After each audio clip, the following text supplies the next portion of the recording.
Donald Trump की मुलाकात आज होगी। फील्ड मार्शल के एजाज में आज व्हाइट हाउस में सराहना दिया जाएगा। मुलाकात में दो तरफा दिफाई और सिक्योरिटी उमूर पर गुफ्तगू होगी। फील्ड मार्शल सरकारी दौरे पर अमेरिका में मौजूद।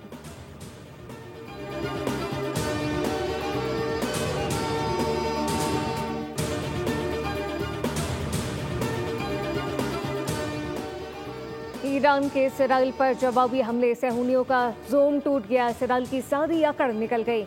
ईरानी मिसाइल हमलों का डर, इसराइली मुल्क छोड़ने लगे। ईरान ने इसराइल पर 20 से ज्यादा बैलिस्टिक मिसाइल दागे। हदफ वसी और शुमाली इसराइल के फौजी अड्डे थे। तेल अवीव और यरूशलेम में सायरन बजने लगे तो शहरियों ने बंकर की जानिब दौड़ना शुरू कर दिया। ईरानी और इसराइली मीडिया के मुताबिक हमले में फौजी तंसीबात को निशाना बनाया गया। पासदारा ने इनकलाब के मुताबिक इसराइल के खिलाफ फर्स्ट जनरेशन मिसाइल इस्तेमाल किए गए। फतह मिसाइल से इसराइल फिजाई हुदूद पर मुकम्मल कंट्रोल हासिल कर लिया। हमारा ऑपरेशन इसराइली फिजाई दिफा के अफसाने के खात्मे की शुरुआत है।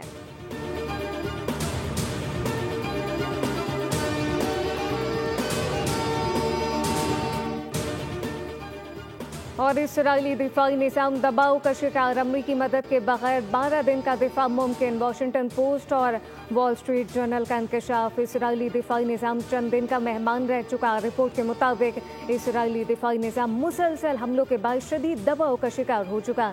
इसराइल का इंटरसेप्टर सिस्टम कमज़ोर हो चुका है और हफ्ते के अख्ताम तक मजीद मिसाइल रोकने की सलाहियत मुतासर हो सकती है। अमरीकी ओहदेदारों ने भी तस्दीक की है कि इसराइली दिफाई निज़ाम अब जवाब दे रहा है।